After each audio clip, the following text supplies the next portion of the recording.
So this is going to be the very last session of the SSU's collaboration with the Sheridan College Wellness Team in their 8 Dimensions of Wellness project. And we're really happy to be here with you today and for everyone else that is joining us later on at home. So I am a faceless voice. Hi, my name is Bianca. I am a peer mentor team lead from the Trafalgar campus, and I'm in my 4th year of illustration, so it's nice to be here and meet you all. And then joining us, we also have Tony. Yes, hi everyone. My name is Tony. I am a peer lead working with Bianca with Student Affairs.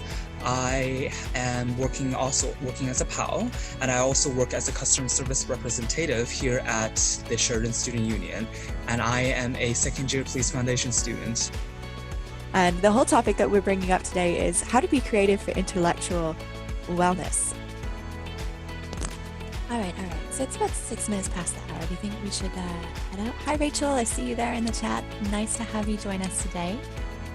So this is going to be the very last session of the SSU's collaboration with the Sheridan College Wellness Team in their 8 Dimensions of Wellness project.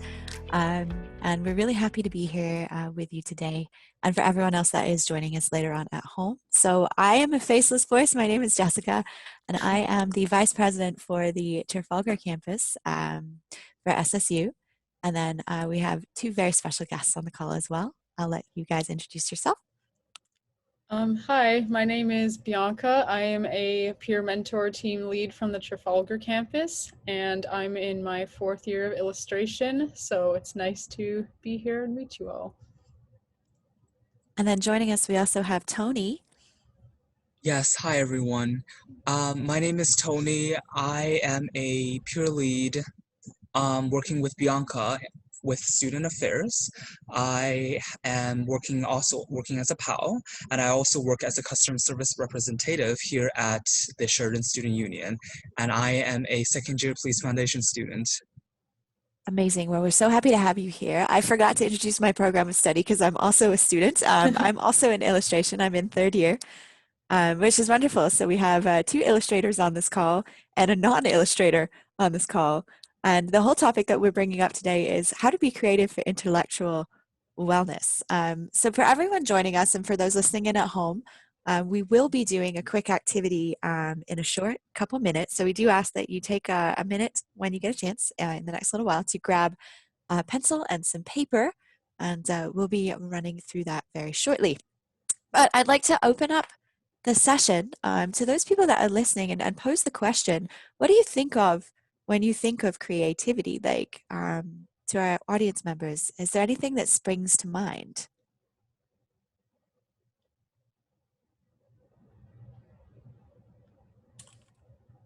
Expression. Yes, expression is a good one. So a lot of people will go to artistic expression. As an artist, I get this a lot where people say, oh, I'm not creative just like you are. So maybe you think of music or arts or artists of other type. We also have innovative ideas. Yes, I see someone's gone through the creativity program. Yes. Uniqueness and being ourselves. Yes, absolutely. I think that one of the crowning fundamental parts of creativity is that unique piece. It's like, how do we think outside the box? Erin, a great one here, having your brain make connections in different ways. Absolutely. So many people consider creativity to be the ability to draw, but as we can see from a lot of these amazing suggestions, that it really does go a little bit deeper than this. And there's a lot to be said for the different ways that we can be creative. And I know, Tony, you had a really interesting story that you could draw from in your experience that talks a little bit, it goes into a little bit of this. Would you like to share it? Yes, of course. Thank you, Jessica.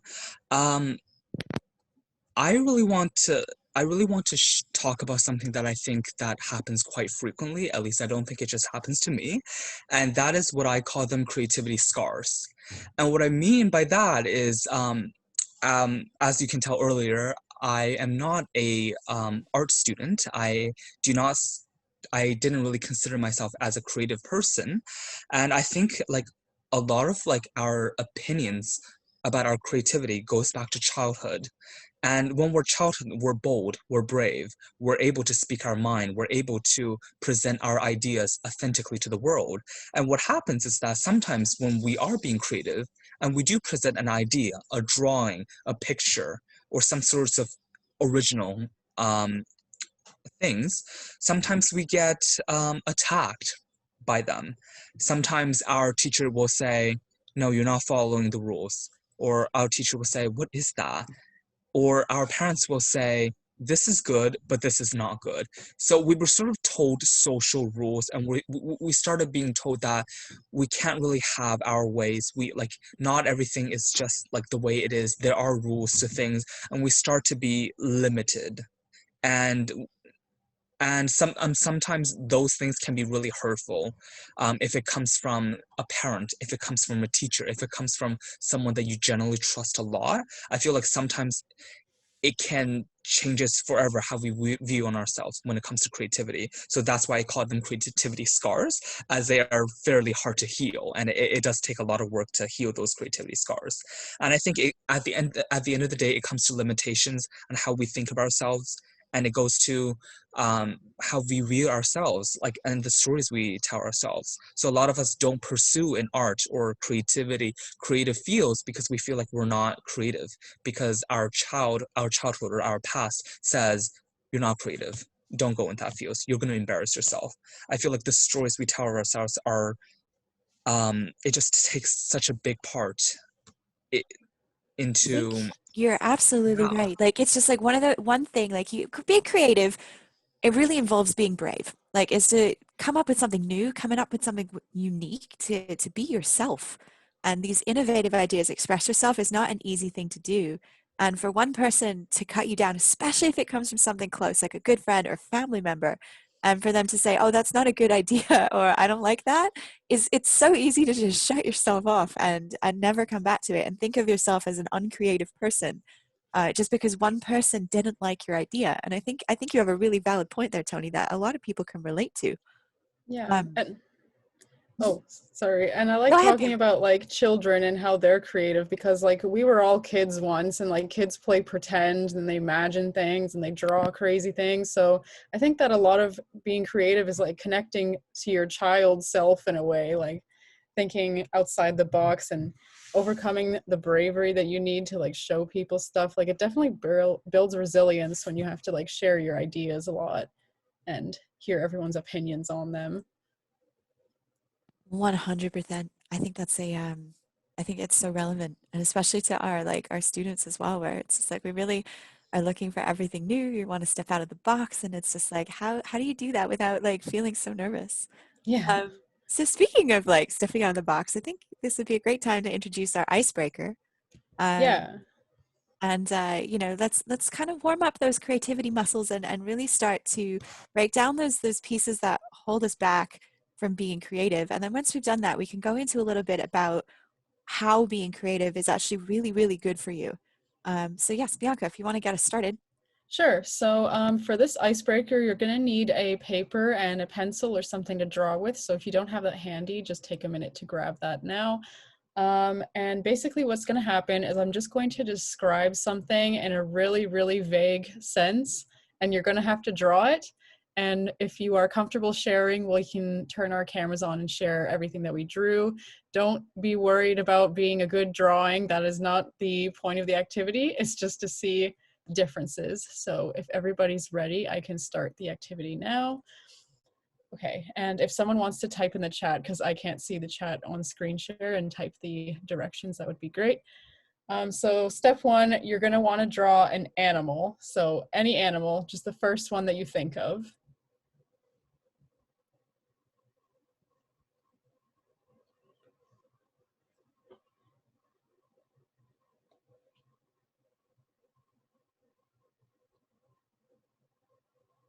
The first thing I think of every time. It's not very good, but Oh. I don't have any cats. People are throwing up Okay, and step two, this animal is eating something, but it's not the thing that the animal usually eats.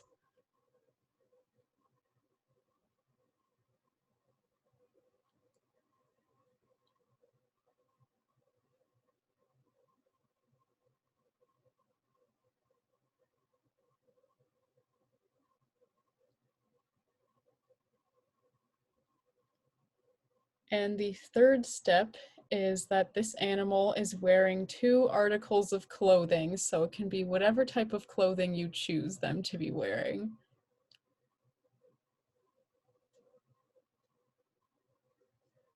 I'm going to pause the screen share for a sec.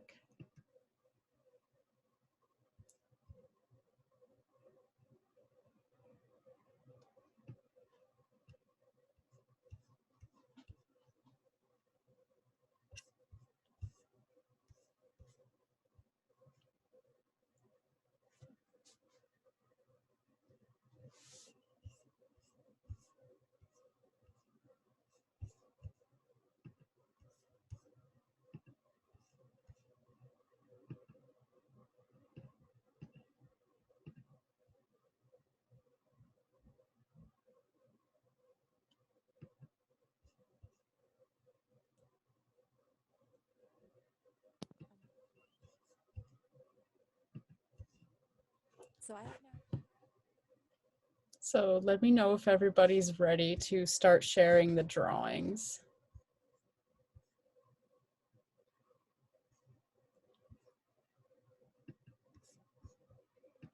Okay, would anyone like to share first?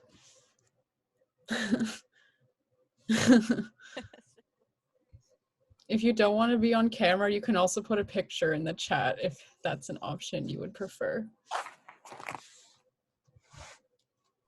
I can share if no one is going. Okay. I don't know if you'll be able to see it. I think you need to no. turn the background off. Oh, there we go. Oh, There, I don't know what number that is. That's a random number, so I don't care if you see it. But okay. it's a cat and a flower. So my cat is wearing a bow tie and has a little purse and is eating flowers. Cats don't eat flowers, right? Right, Erin? Your cat doesn't eat flowers usually. I've never seen a cat eat a flower, I so. mean, yeah, my cat will eat anything green if you let him. We have to have only non-toxic plants in the house. Can you guys still hear me? Is my microphone I can hear you, yeah. Kind of. working? Yeah, okay. My cat totally eats things it should eat all the time. Flowers. But I drew a cat eating ice cream. Oh, And he's That's wearing cute. he's wearing a little hat and he's got a backpack on. So we're on the same like cats with bags. cats with pets. I find that a lot of people draw cats. Lots of cat people. I think because it's the easy. I drew it because I'm like, what animal can I draw that might look like an animal? And for me, that was a cat. 2 little triangles on the head and you could go, it's a cat. Yeah. Rachel, you drew a cat too. I was Nice. gonna draw a cat, but I surprisingly didn't. I am like a definitely a cat person. Can you see this? Ooh. A lizard, oh, a frog? Yeah. A frog. A frog. He's eating a lily pad instead of a fly or a dragonfly. And he's wearing a hat. He's That's wearing so a hat cute. and a watch. It's so cute. I don't know if a watch is a piece of clothing, but Tony. Well, I drew a horse. I just don't know if everyone wants to see the horse. I want to see the horse. Well, you'd be disappointed after you see the horse. But I'm going to show the horse anyway. I don't know if anyone can see this. Can you? Nope. I'm It's a going to blank turn off- screen. I'm going to turn off the virtual background for a second. Yeah, I did that too. There is my horse. It's Oh, I eating love meat. him. It's eating meat. Um, Yeah, I have like it's wearing a hat. It's wearing a Christmas hat. It's wearing like a cape, like a star cape, because I was like, it's a Christmas horse. Like we need to get into the holiday spirit, right? Yeah. But yeah, Okay, I'll share mine. It's while we're waiting for Rachel's photo. Okay, so I drew this like way in advance. I didn't do it just now, by the way. But this is a bear, and he's eating ice cream, and he's got a little tie and a little propeller hat. So Oh my god. did you draw that in 2 minutes? no, I drew this like a long time ago. This is how I Okay. planned the activity. I was like, I need to draw first so that I can I explain. feel what a to lot draw. better about myself now. Yeah, don't I was worry. like, I felt like I was going to the dark room. I was like, what is this? I also drew it like huge because I was like, I need to make sure people could see it. So Yeah. But what I'm seeing here is like, yes, Bianca spent a lot of time on this drawing, but it doesn't make her any more or less creative than the Christmas horse. Yeah, I Like love the the Christmas horse. meat-eating Christmas horse. That's a fantastic concept and far beyond what I thought of with my ice. I also have a cat eating ice cream. There's a lot of common themes here, which is I, fantastic. Christmas horse is a mood. So someone in the chat, I think so. I want a meat-eating Christmas horse video game. So, Tony, my dad's side of the family is from the Netherlands and their Santa Claus rides a horse. So Christmas horse is a thing. Oh my goodness. Wait, is that the skeleton horse or is that like a different thing? I know there's like some country that has like the skeleton horse that's like part of Christmas. I don't know I why. adore that. I Like, love that. yeah.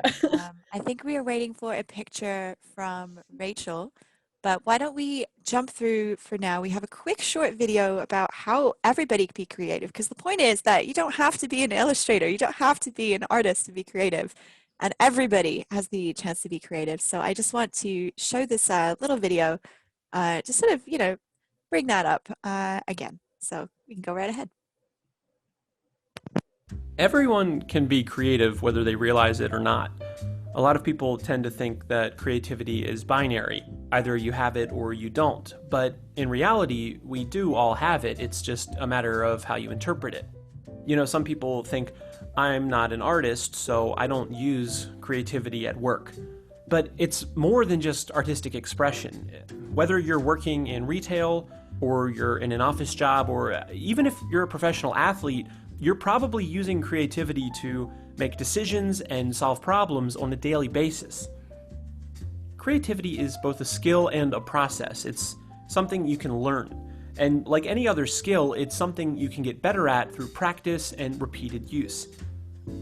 Now, you might think, well, I don't have time to sit down and create something every day.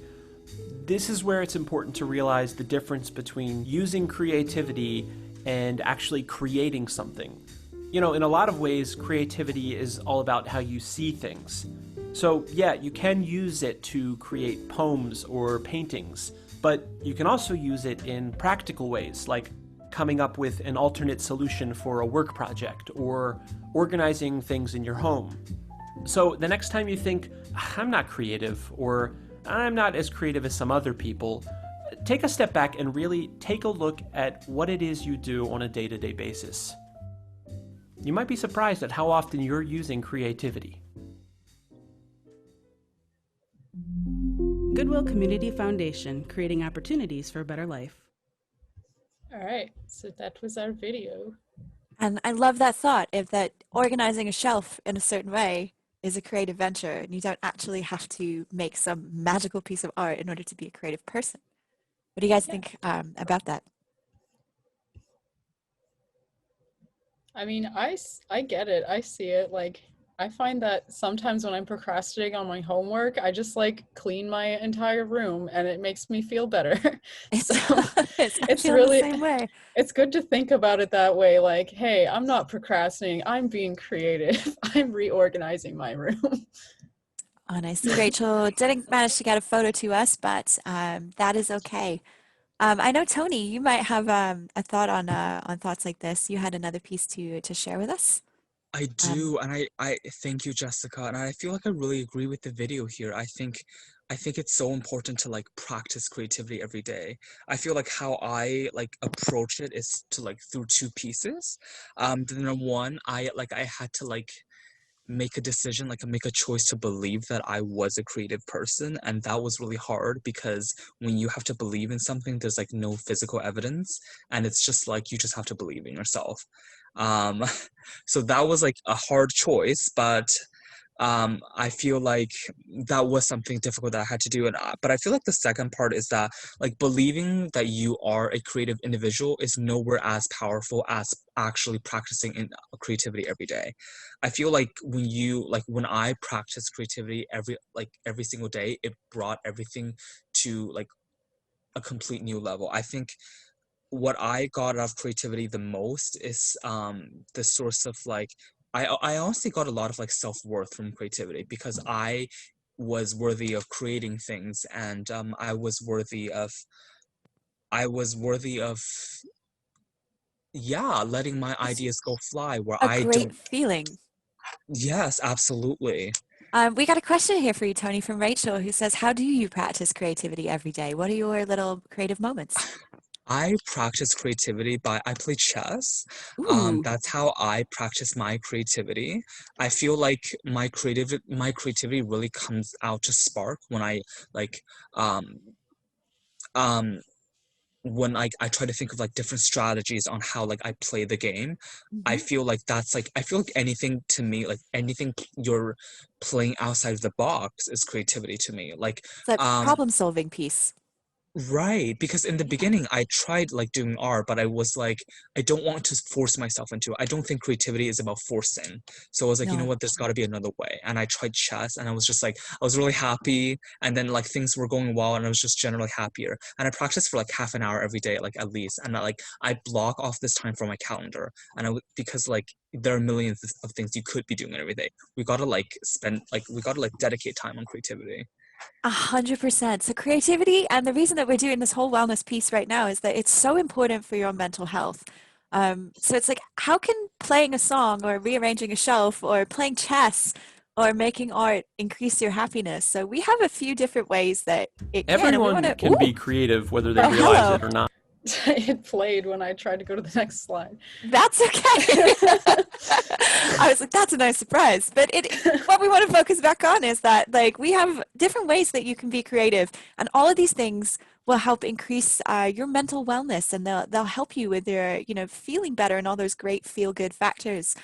So did you know that creative activities are used as therapy for patients in dementia? And there's studies that have shown that they can actively improve the feelings of isolation and depression, which is really big, especially at this time of year when the light levels go down and you're in a pandemic as you are, and you might be spending more time at home than usual, and getting into these little creative pursuits and finding ways to be creative in your day-to-day life can really do wonderful things for your mental place. And we're here to help you out and give you suggestions. So we had this great question from Rachel about practicing creativity every day. So if you stick it around and you keep listening in with this, then we have some takeaways and some really great options for you that we'll get into a little bit later. But for the new people that just joined us, I just want to reintroduce myself. So I'm Jessica. I'm a third year illustration student, and I'm your vice president for the Trafalgar SSU. And I'm being joined here by Bianca and Tony. You guys want to just say hi one more time?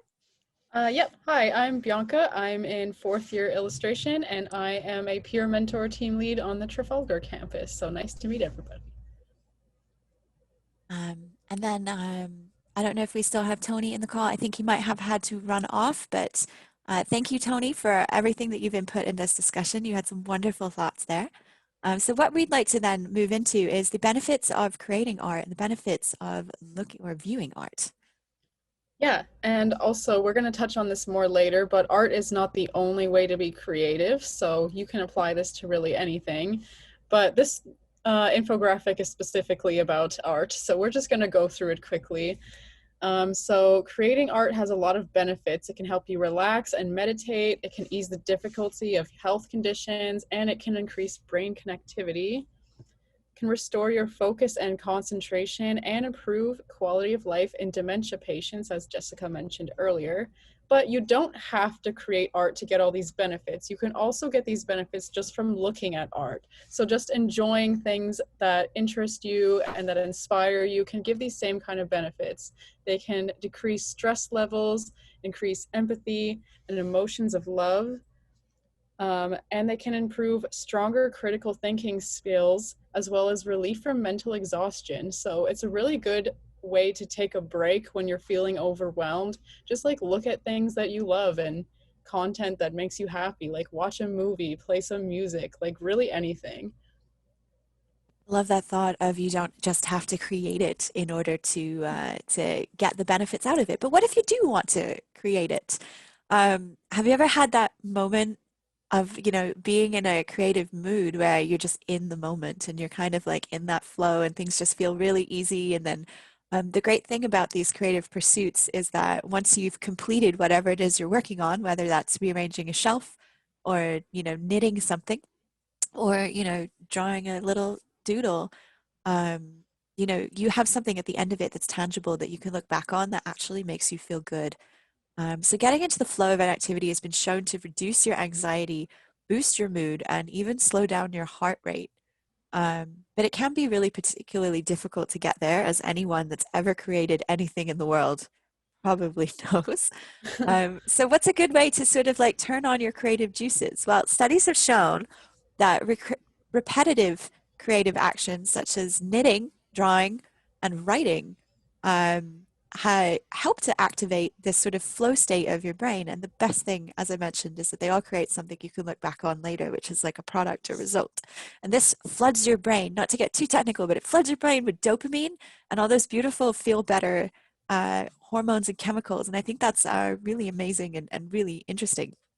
Um, and then what we've learned is that creative activities can also go a little bit further than just helping with anxiety, but they can help you in so many ways when it comes to things like processing trauma or negative experiences or working through things that are difficult to put into words. And science has shown that drawing, painting, and doing things like working with clay, even if it's just like Play-Doh or clay, have been proven to help people go through things that they otherwise don't want to deal with. And writing in particular, expressive writing, can help people overcome negative emotions and process their challenges in healthier ways. And one of the nice things that we did in our research about writing was that there was a study in 2001 that asked a group of 81 undergraduates to write about their best selves. So to basically take the best day of their life or the best moment in their life and think about um, who they are and what motivates them and how they are when they're at their best.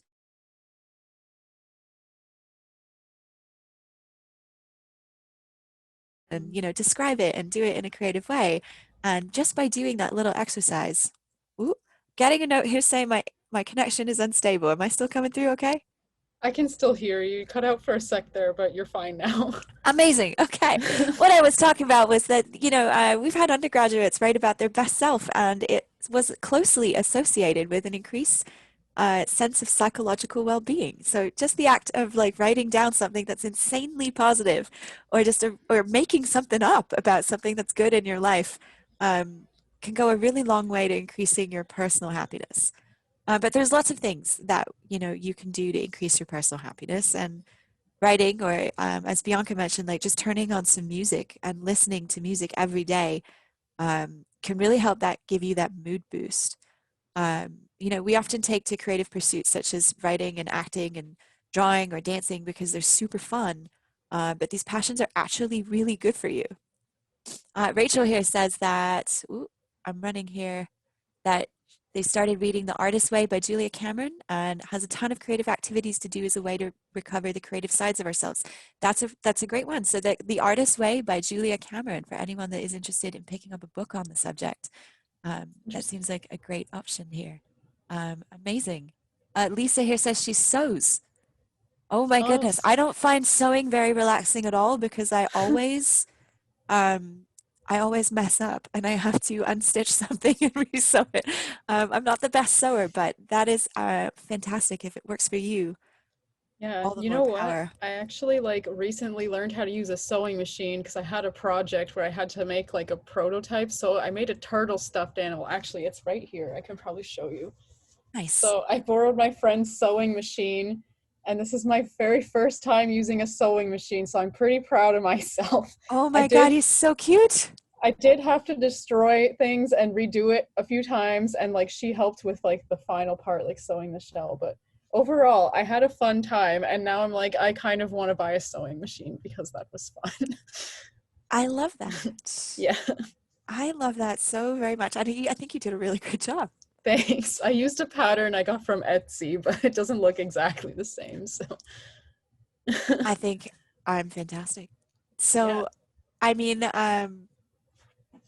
amazing. I love it. I love it. I love it. I never thought that we'd get sewers in here. I sometimes try to make costumes because I like to run around and be creative and, dress up as creatures ever since, I learned that Halloween was a thing.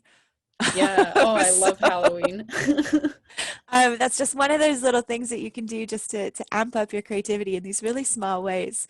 Um, but I do love the concept of like even just like listening to music helps. Like you don't need to create music and you don't need to sew. You don't even need to like make a costume. Just dressing up in it Yeah. is enough, right?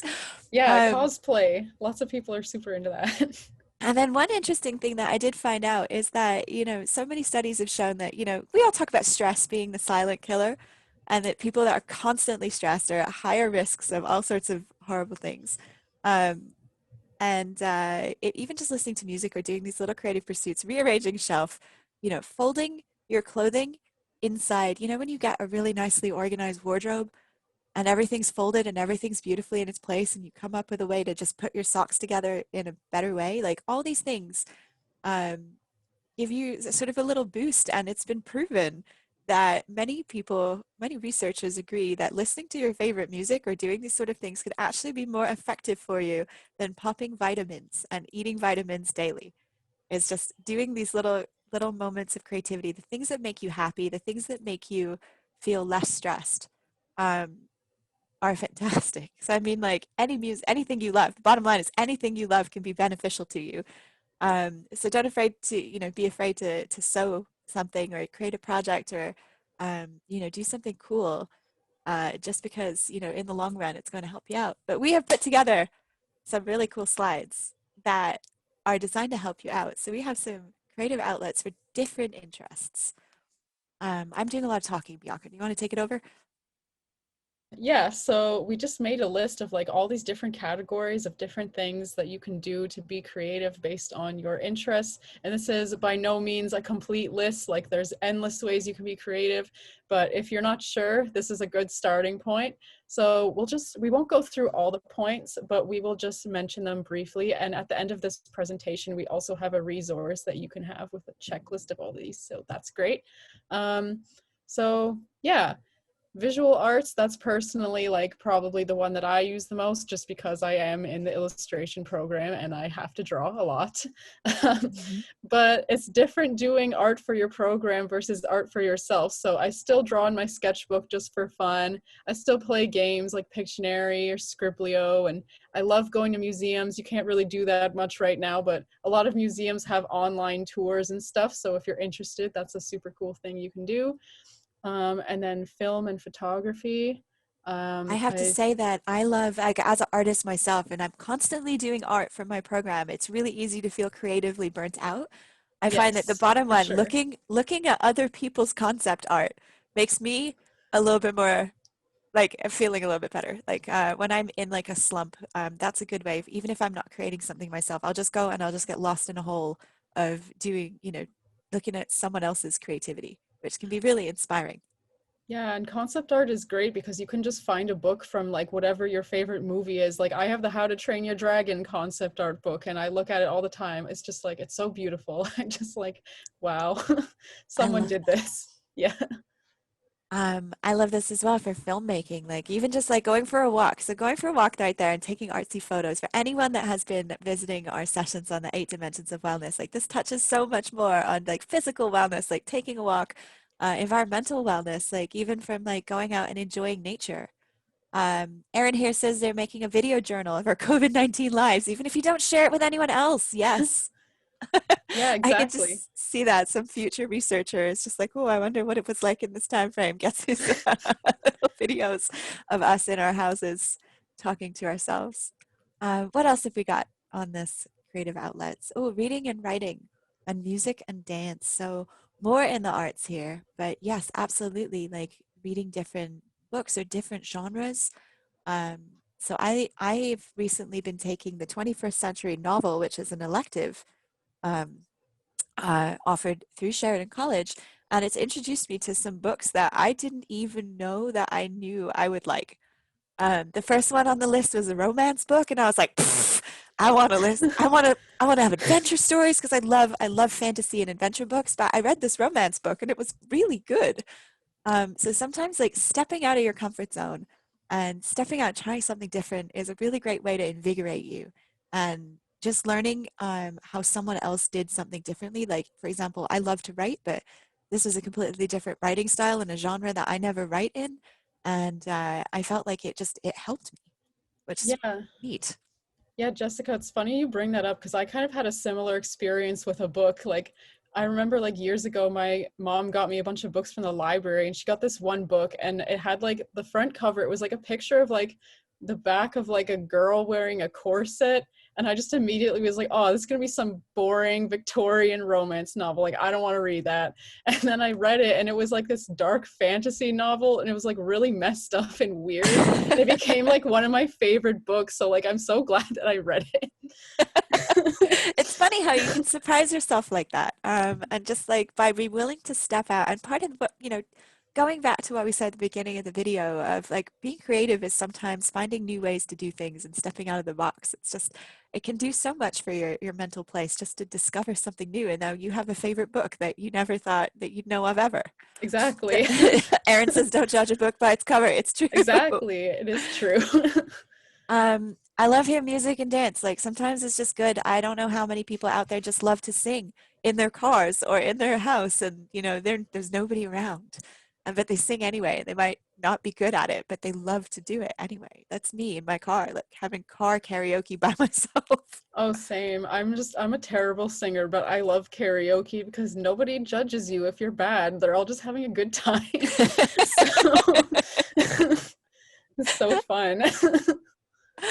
And yes, like, and then there's, other dances, like learning those TikTok dances, like silly little bits that you can just create and enjoy the creations of others, and really just sort of elevate your mood and elevate your soul a little bit. Let's Yeah. move on. What else have we got here? Yes, I see a Sims house. No, this is not a Sims house, but it This looks is like a a real Sims house. Yeah. But I do remember that I think it was you, Bianca, that used to go into video games and Sims and make houses. Oh yeah, I freaking love it. Like I just recently saw there was an update to the game, and I was like, oh, I'm gonna build a Sims house. You can make split level houses now in The Sims 4. I'm so excited. You couldn't do that before. So I love this. Like, I love that. Like, how many people have rearranged their room during the COVID-19 pandemic crisis? Yes.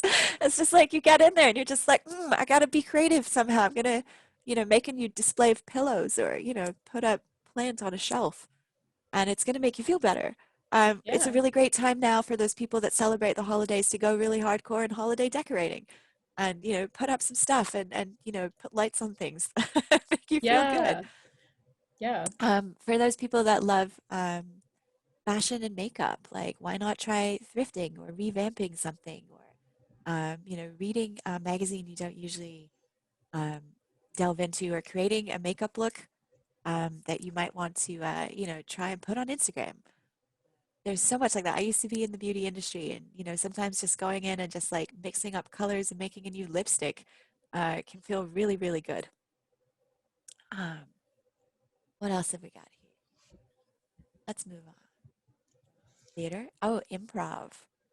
Improv is a really great way to sort of work those creative outlets. Very similar to the activity that Bianca posed to you today, which is you don't know what you're doing, draw a thing, draw a thing, draw a thing. That's an exercise in improvisation. Yeah. And then, so again, other such things like DIY kits. There's so many of those that you can purchase nowadays, like paint by numbers, cross stitching, jewelry making kits. Making something that you would normally just buy. I've never tried candle making, but it sounds like it could be kind of fun. Yeah, I've actually done that like earlier this year. I had this candle. It was like a really big candle, and it was almost at the bottom, and I couldn't reach it anymore to light it. So I was just like, I'm just gonna turn it into a different candle. So I just melted it down and put it in a smaller container, and like it's super easy. You can buy candle wicks at Michael's for like $5. Like if you ever have like a really good candle that you like and it's too small, that's a tip. I have a lot of those from like Bed Bath and Beyond, or no, Bath and Yeah. Body Works, that's the store. Where they're really wide, and I like it's left just like this tiny little bit of wax at the gotta do that. Or like if you have like, those like wax melt things, you get those like little cubes. Yes. If you have like a bajillion of those and you're like, oh, I'm never going to use these, make them into candles. That's You can even actually use crayons. People do that. that's brilliant. Yeah. Crayons. I feel like the crayons might smell weird, but you could probably put something in it to make it smell good. Like some sort of essential oil, I think would be a good way to go. It'll be like kindergarten classroom scented candles. Oh my goodness, you're so correct. I love this one on this list here. Challenge yourself to make gifts for friends and families instead of purchasing them. I have a friend that does crochet and she makes little Pokeballs. She makes little characters for people. She makes cute little plushies. It's amazing. And getting one of those little gifts is so lovely, just like this little handmade token. I imagine she absolutely loves creating it, but I love, receiving it as well. And you can also make other people happy with your little gifts of creativity. Um, but yes, the chat here that's with us. Oh, we've got more different interests. We got cooking and baking. Yeah, Oh my God. I really love to bake. me too. Oh yes. Oh. Yeah. Try making something really fancy just for fun. I've done this sometimes, like just being like, I'm going to pretend to be a chef today. Um, and sometimes it works out and sometimes it doesn't, but I get to eat my mistakes. And so it kind of works out most of the time, at least a little bit. I once made fried chicken and waffles in my dorm using just a hot plate and like a toaster oven. And it took forever because I only had one burner, but at the end I was so proud of myself. Oh my goodness, that sounds absolutely fantastic. It's like follow your dreams. Oh, Lisa's making dog biscuits. It's like dog biscuits for your dog. That's so cute. I'm so into that. I feel like I should bake for my dog. He'd Oh my God, me be real too. happy about Oh, yes, absolutely. That's I've adorable. never ever done that, but that sounds like something that I should learn to do. Like, yes. Yeah. I think my dog really will appreciate it. Yes, Perna, I agree. Other fun stuff that fosters creativity, go on a hike. Like maybe not now, it's getting really cold, but if you like winter, great time to go for a hike in the snow. Collecting things as well. I've got a lot of friends and family that like to collect and arrange different things. Rachel here says Gordon Ramsay has a YouTube channel and easy recipes that Rachel wants to try. Oh, awesome. I might have to give that a go. Yeah. Um, yeah, and I like this one, doing local touristy stuff. Again, I wouldn't recommend this right now, but it is so fun to be a tourist in your own city. It really is. There's so many things that like you probably live near that you see every day and you never go check it out, and like it's just so cool to actually go in and be like, oh, this is here this whole time, I didn't even know.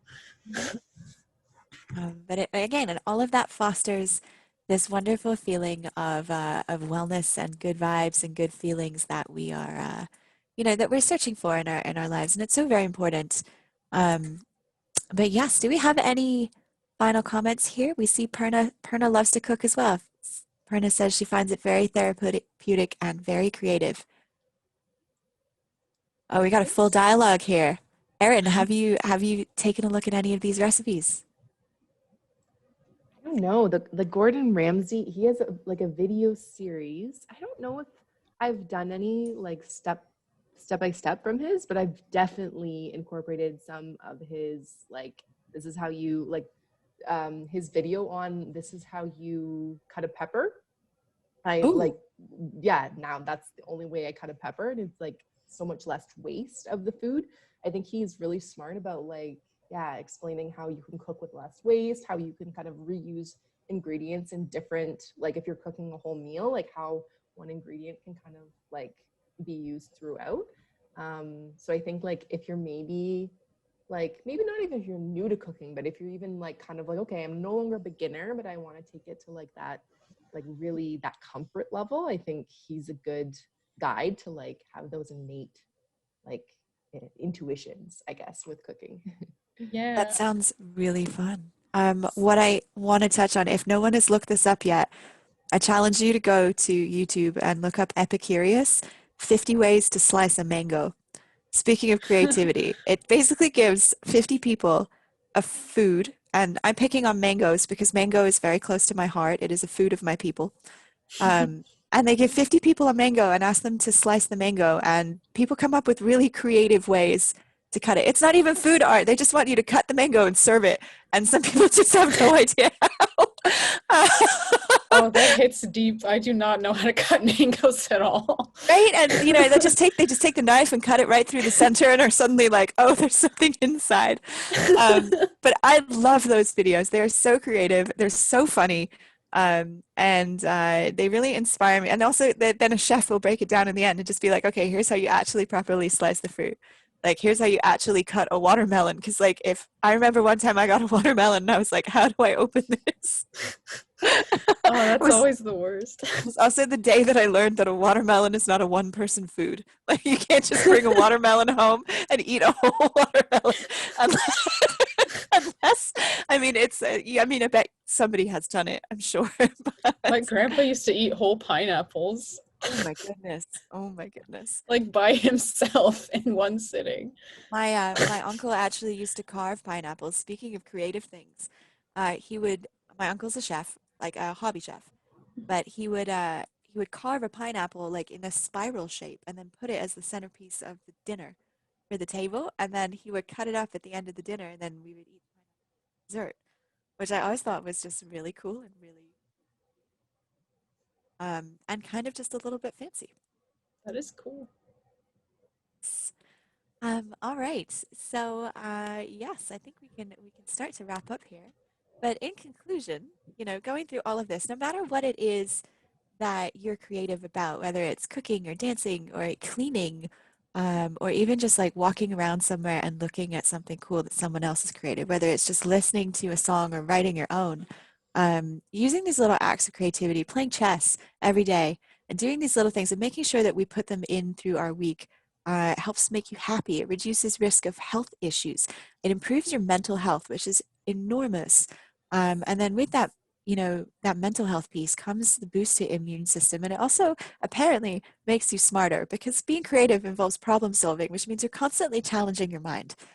So it's such a great way to just sort of open up and sort of and really benefit yourself in so many ways and so much more than just you know looking at art. So the bottom line is like anything you love can be beneficial. So don't be afraid to put your headphones on because you know in the long run it might not just block the madness of the outside world, but it might also like help you in so many ways.